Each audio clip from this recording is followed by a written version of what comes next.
Between the 1950s and 1990s, Ansett, following its gradual rise from a short-haul bush airline, stood as the largest carrier in Australia as it dominated the market share for passenger operations across the vast nation, giving even the state-owned giants and their government support a run for their money thanks to aggressive expansion.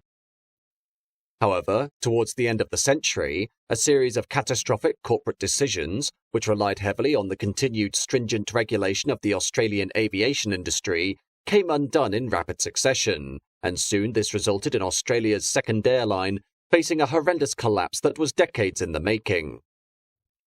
The Ansett firm takes its name from company founder Reginald Reg Ansett, a businessman from Inglewood, Victoria, who had previously dabbled in several industries throughout the 1920s and 30s in order to try and seek his fortune, including the prospect of buying land in the Northern Territory to grow peanuts. This was followed by the formation of his own service car operation between Ballarat and Maryborough, carrying passengers and small items of freight, which, through much trial and error, culminated in the Ansett Motors Company of Western Victoria, and by 1935 he employed a small fleet of additional service cars that plied their trade across the state. So successful was Ansett Motors that its influence was starting to threaten the freight and passenger revenue of Victorian railways, and thus the state government implemented legislation that attempted to put the private road transport operators out of business, Ansett responding by establishing his own airline on February 17, 1936, called Ansett Airways. The operation of this airline fell under the auspices of the federal government and thus could not be sanctioned by the Victoria State, the carrier providing its first route between Hamilton and Melbourne using a Fokker Universal monoplane. Due to the vast distances between Australian regional centres, especially in the outback, fledgling airlines were extremely popular alternatives to sluggish railways and road transport, and by April 1937, Ansett was able to float the company on the Melbourne Stock Exchange, offering 250,000 shares at £1 each, while also establishing a base that included a flying school at Melbourne's Essendon Airport. However, Ansett's lack of experience when it came to selling shares meant he wasn't able to reap an optimal profit from this venture, combined with a general loss of enthusiasm for airline investments by Australians following a series of crashes within the wider industry. The most notable of these was the loss of an Airlines of Australia Stinson Model A in the McPherson Range on February 19th of that year, killing 5 of the 7 people aboard, while the 2 survivors were left out in the mountainous rainforests of the Lamington National Park until they were eventually discovered 9 days later on February 28. Despite these many setbacks, compounded further by underwriters refusing to handle the float, and the loss of 2 aircraft during a hangar fire at Melbourne in February 1939, Ansett was able to find several wealthy investors from his previous stomping grounds of Western Victoria, and soon money was flowing steadily back in. This meant that, by the time of Australia's direct involvement in World War II following Japan's entry into the conflict in December 1941, Reg Ansett's airline had opened up dozens of routes across southeastern Australia, although as part of the war effort, he voluntarily chose to suspend services on all but the Hamilton to Melbourne route, offering his new fleet of American-built Lockheed L-10 Electras under charter contract with the US Army Air Force. Come the end of the war in 1945, Reg Ansett's noble efforts to assist the Allies on the front line meant he had a long and turbulent uphill battle ahead of him against the 2 main domestic carriers of Australia, the first of which was Australian National Airlines, or ANA, a Tasmania-based conglomerate owned by British and Australian shipping interests, which had a virtual monopoly on the major trunk routes, and received 85% of all government air transport subsidies. The second was Trans-Australia Airlines, or TAA, which was newly founded in 1946 by the Commonwealth Government and worked out of Melbourne, this carrier having been established as a direct result of the Australian National Airways Bill of August 1945, which set up the Australian National Airways Commission, or ANAC, and charged it with the task of reconstructing the nation's air transport industry, with a great emphasis made by Parliament that it should seek to eliminate monopolies wherever possible.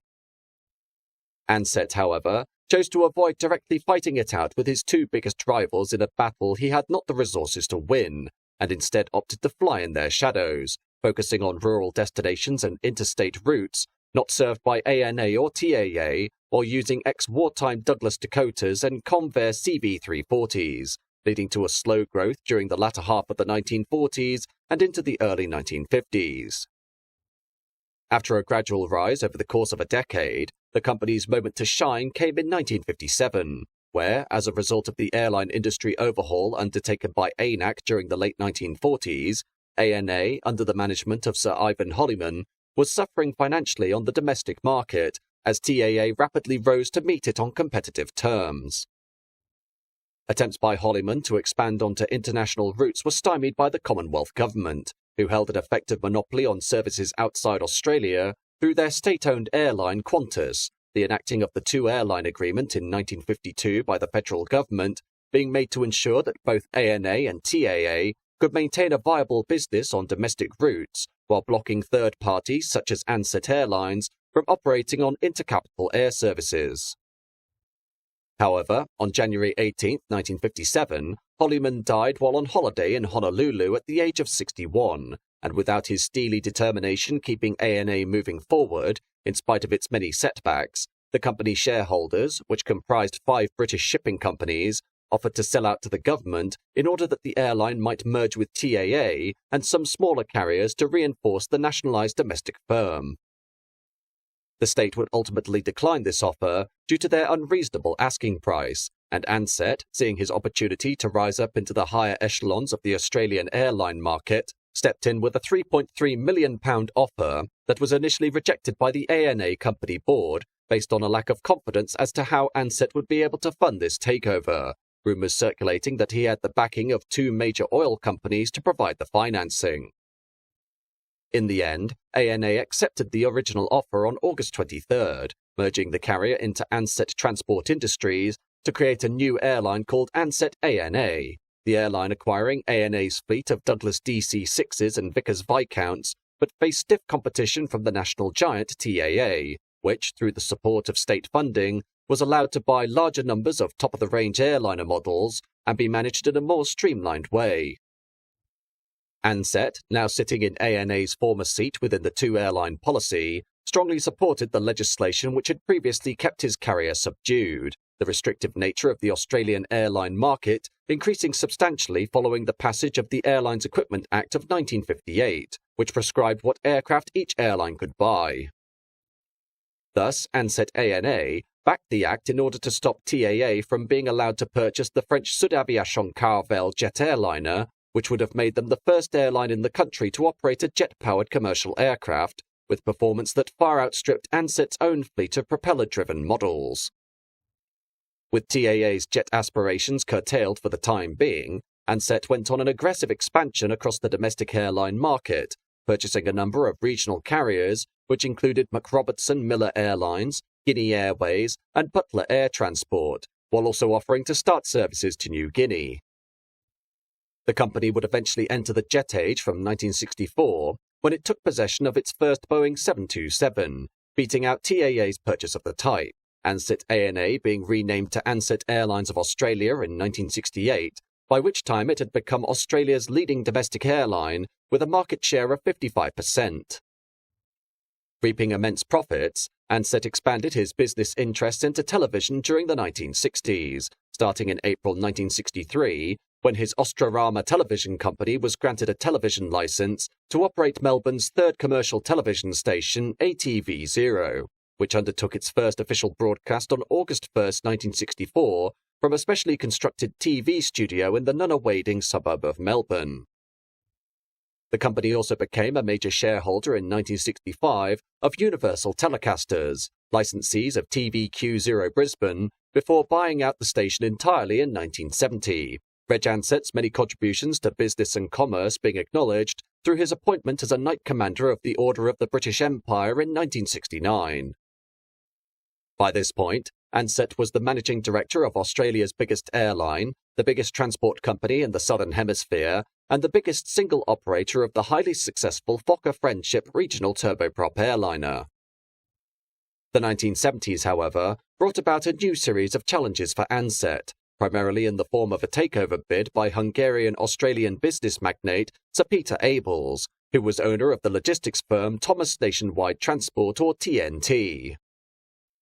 This bid, though, was thwarted with the assistance of Victorian Premier Sir Henry Bolt, due to his long-standing friendship with Ansett, and because he didn't wish to see one of Victoria's most significant corporations be taken over by a firm from the neighbouring New South Wales, Bolt eventually becoming a director of Ansett Transport Industries after his retirement from the Victoria government. Ansett was truly at its peak, reflected in the lavish lifestyle maintained by Reg Ansett himself, who owned an opulent estate in the Mount Eliza suburb of Melbourne and would travel to and from his office in the city centre every day by helicopter, a huge statement for an Australian businessman in a time when most CEOs, even of the nation's largest corporations, didn't even have a chauffeur-driven car. His entrepreneurial edge was also inherited largely by his son, Robert Ansett, who had been estranged from Reg Ansett after the divorce from his first wife, Grace, in 1941. Robert, who returned to Australia during the 1970s after living with his mother and brother in the USA, introducing branches of the budget rent-a-car company within the nation. This eventually led to a bitter rivalry with his father when Ansett Transport Industries purchased the rival Avis company, which at the time held a monopoly on car hire services at Australian airports. Unfortunately, while Ansett was booming, a change in attitudes towards the place of women in the aviation industry would leave a bitter mark on his legacy, Reg Ansett being notoriously sexist when it came to the roles female employees held within his airline, often using derogatory terms to describe stewardesses over the age of 30, while also barring them from obtaining the role of pilots due to their menstrual cycles.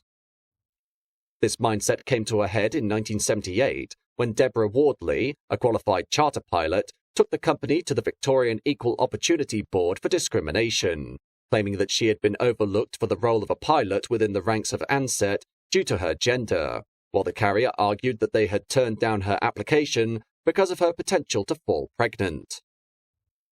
Regardless of the airline's argument, on June 29, 1979, the Equal Opportunity Board ruled in favour of Wardley and required that the company recruit her, Ansett choosing to delay its training intake so as to lodge an ultimately dismissed appeal to the Supreme Court of Victoria and later an appeal to the High Court of Australia in October of the same year, this appeal eventually being dismissed as well in March 1980, and Wardley was allowed to fly with the company.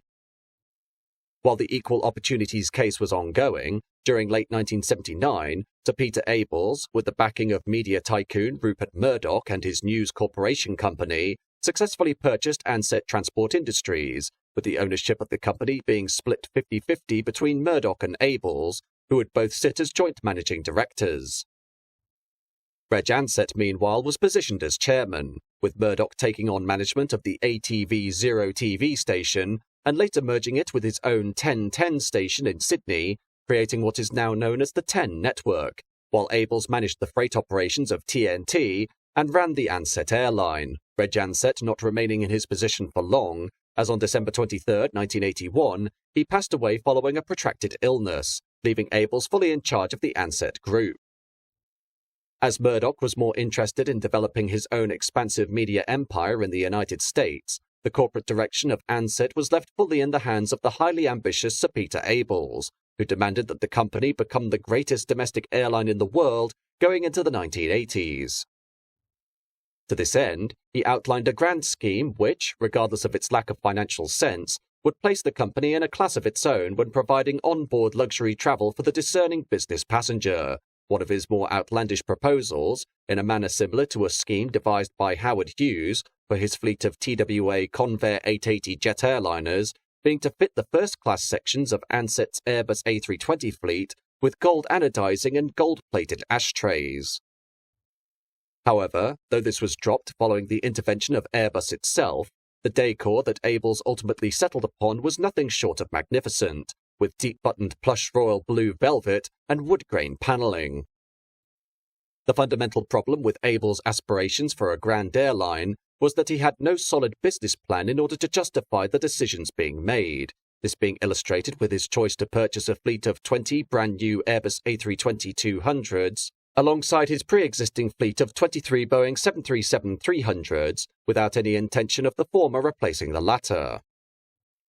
These two airliner models were of similar size, range and performance to one another, but had absolutely no parts or operational compatibility, meaning all support teams, spares and crew training had to be duplicated at a needless additional cost, this unwarranted waste of money famously infuriating Murdoch, whose own news corporation was helping to foot the ever-increasing bill.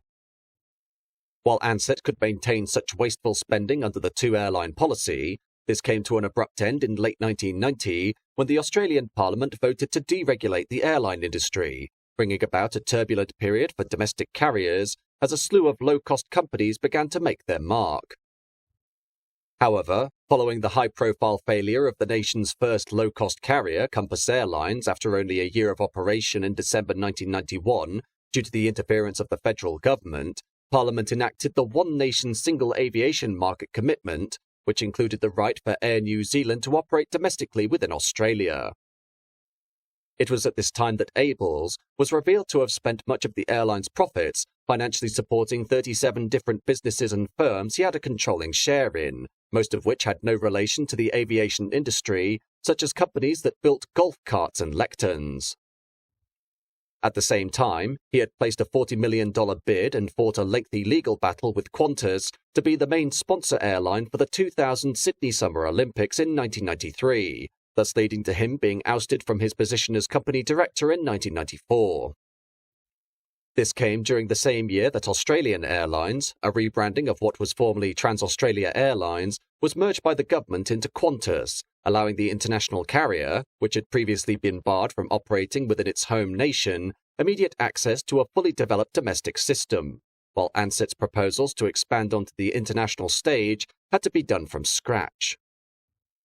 On November 7, 1993, Air New Zealand, under the Single Aviation Market Commitment, began running flights between Auckland, Taipei and Bangkok via Brisbane, but the Australian government, under pressure from its own domestic and international carriers, reneged on this agreement to allow Air New Zealand to fly domestic routes in Australia in October 1994, but gave the carrier the right to buy into an Australian airline. The intention of Air New Zealand was, in a largely pioneering move for the Australian market, to create a wholly owned low-cost carrier called Pacific Star, which would be used to undercut the legacy carriers of Ansett and Qantas, which were completely out of touch with the challenges of a deregulated airline market.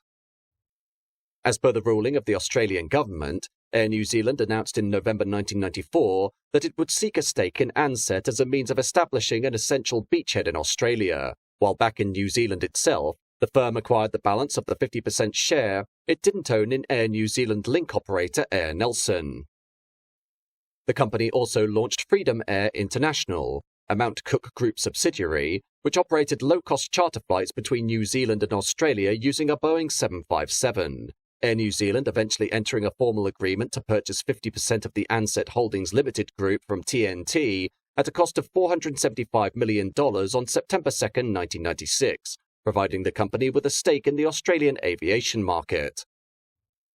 However, rather than Air New Zealand's more experienced management in the airline industry operating Ansett, the purchase deal stipulated that News Corporation, which still owned the remaining 50% share in the company, was allowed to continue managing the airline's corporate direction and day-to-day operations, a task for which it had not the competency to do so.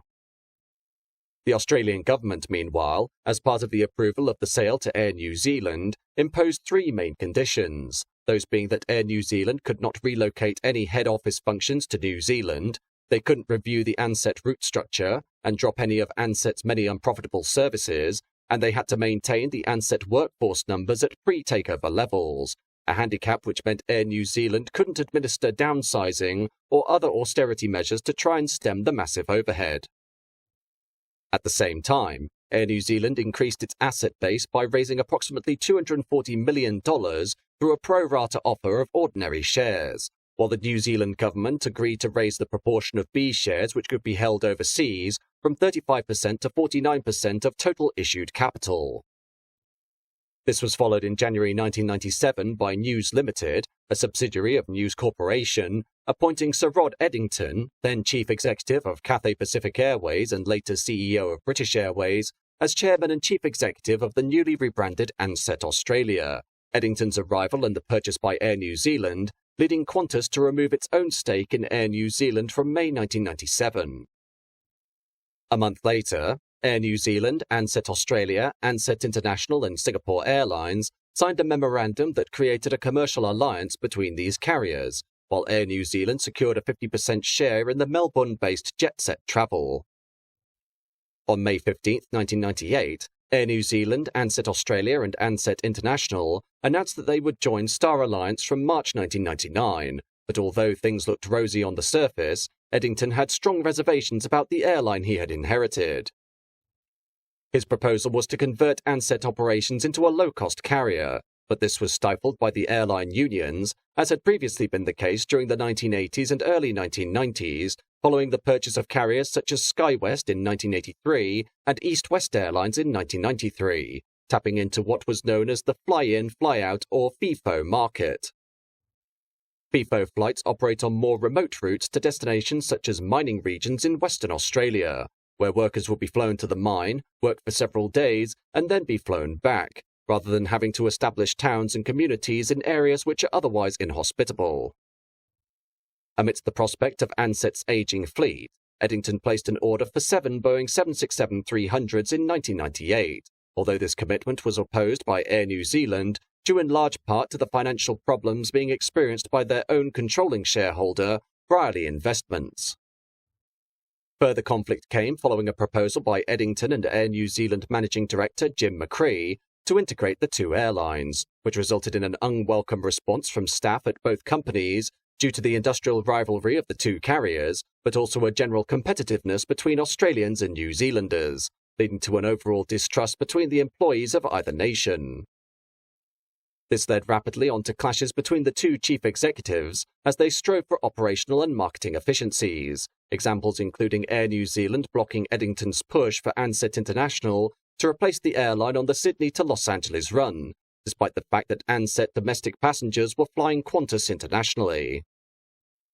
Their squabbling even came down to whose name would head the new Star Alliance lounge at Sydney Airport, with the result being that planned cost savings from synergies were way behind, although Eddington had managed, within 2 years as CEO, to get Ansett back into profit, and thanks to an alliance with Singapore Airlines, was able to allow the company to develop an international presence. More trouble brewed, though, when News Corporation opted to abandon its 50% share in the Ansett company, with Air New Zealand having received a right of first refusal on the News Corporation stake upon its buyout of TNT's share in 1996, although Eddington was of the belief that Air New Zealand's main stakeholder, Brierley Investments, based on its financial protestations as to the Boeing 767 order, had not the capital to buy Ansett outright. Therefore, they turned to Singapore Airlines as a corporate partner to buy the vacant 50% share. Singapore Airlines, aware of the deep cultural mistrust between Air New Zealand and Ansett, seeking advice from its banker, ABN AMRO, on Air New Zealand's ability to exercise the preemptive right to News Corporation's holding. In response, the airline was told that Air New Zealand would never attempt to buy these shares, and thus Singapore Airlines opted to purchase News Corporation's share in early 1999, with Eddington committed to remain as CEO for a minimum of at least 2 further years. Backed by Singapore Airlines' huge resources, including the lease of 2 Boeing 747-400s dubbed spaceships to operate international routes, Ansett International was able to rapidly expand its network so as to directly combat Qantas, although this potentially prosperous future for the carrier didn't last long. Brierley, which had a 57% share in Air New Zealand and controlled the company board, was eager to reduce its own presence in the airline industry, turning to Singapore Airlines to purchase part of its own share in the firm, which was taken to be a conspiracy by Ansett and Singapore to divide Air New Zealand up between themselves. In response, Air New Zealand made its own bid for the 50% share of Ansett previously controlled by News Corporation, blocking Singapore Airlines. The Australian Foreign Investment Review Board, which could have intervened by considering the purchase of Ansett wholly by Air New Zealand as going against the national interest, doing nothing to prevent the full takeover. Thus, Singapore Airlines was pushed out of the picture, although with Air New Zealand having placed an exuberant bid on the purchase of Ansett in order to spite Singapore Airlines, it was now in desperate need of investment, the company having no choice but to allow Singapore Airlines to purchase a large portion of Brierley's stake in the company so as to drum up financial support.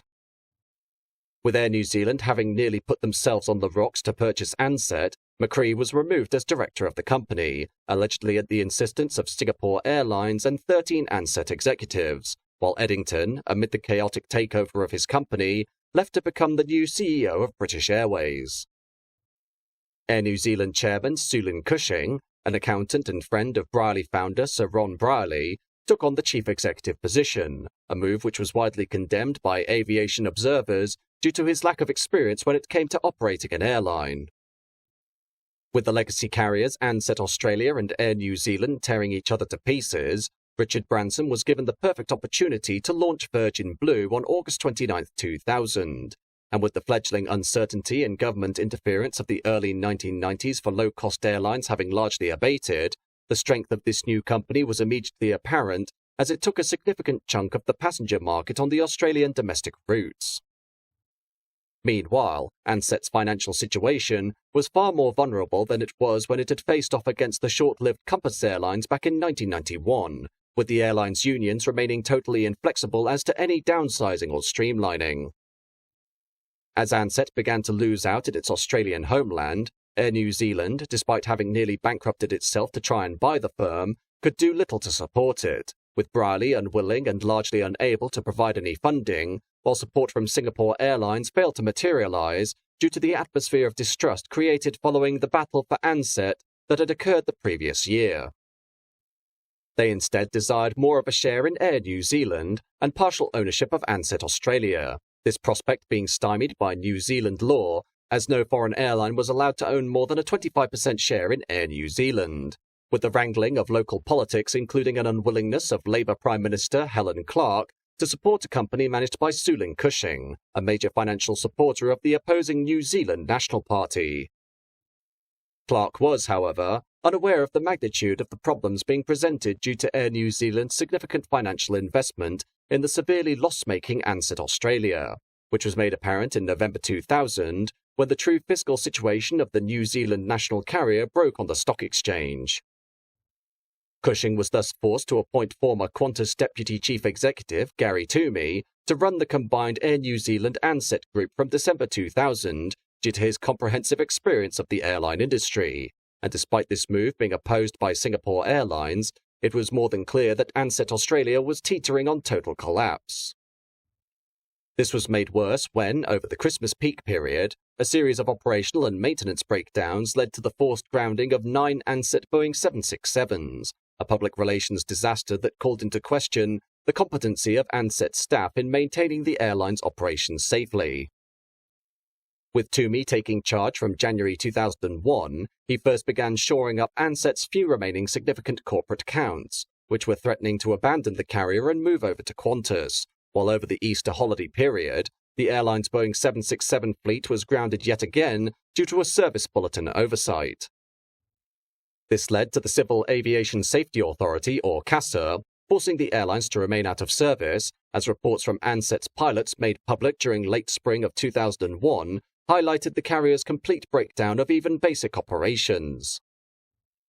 In May 2001, Impulse Airlines, which had previously had an association with Ansett and ran a high-density, low-cost flights up and down Australia's east coast, was facing losses of around $500,000 a week due to mismanagement, and therefore came to an agreement with Qantas to wet lease all their services to the national carrier, followed by their eventual absorption into Qantas Link in November.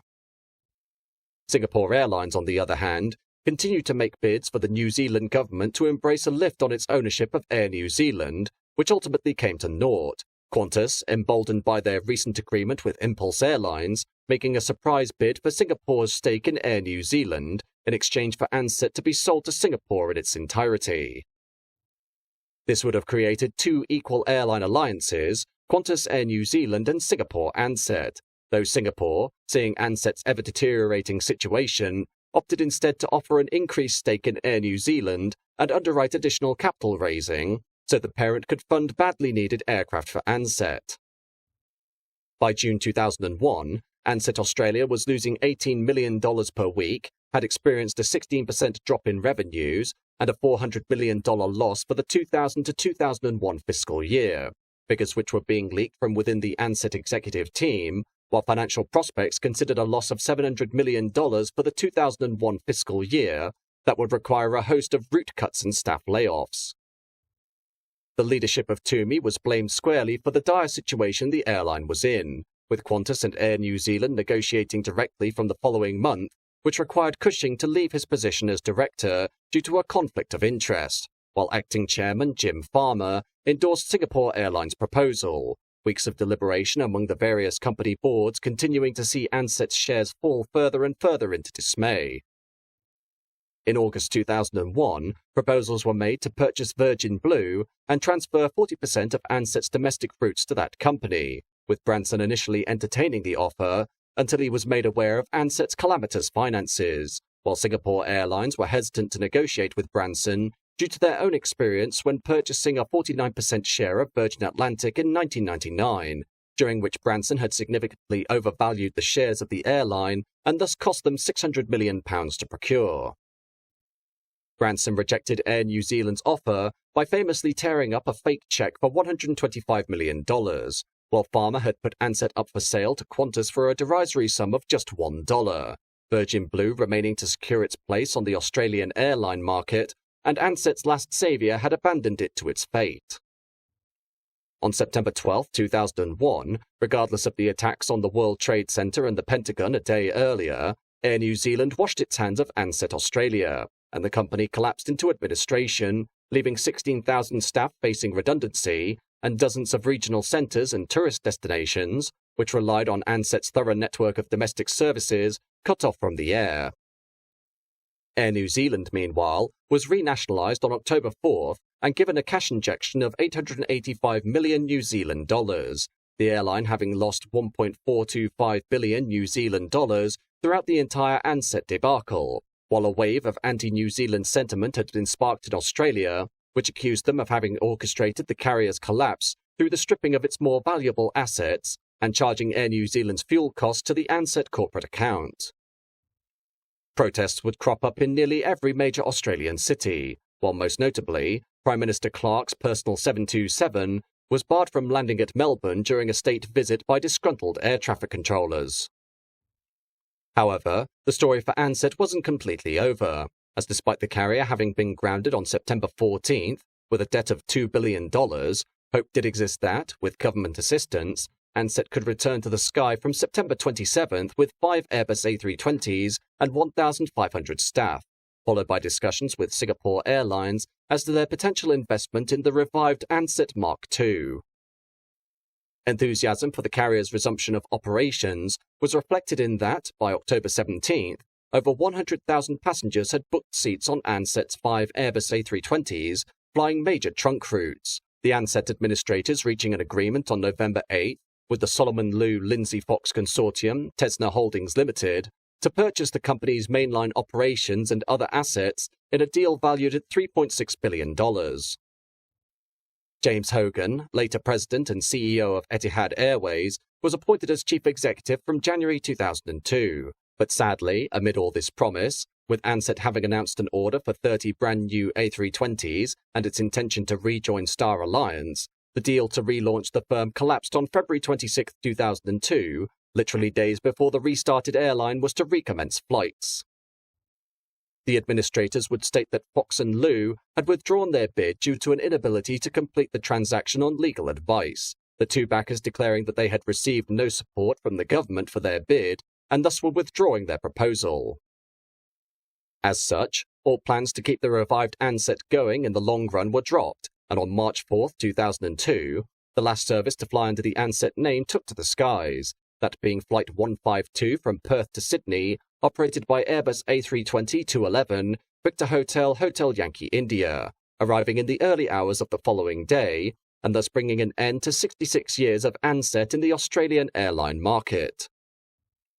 Former Ansett aircraft became common sights at boneyards and storage areas, primarily in the western United States, as due to the fallout of the post-9/11 market crash, second-hand airliner values had plummeted from $300 billion Australian dollars to a mere $70 million Australian dollars, and thus it would take years for units to find new homes with different carriers, while older members of the fleet were broken up for scrap.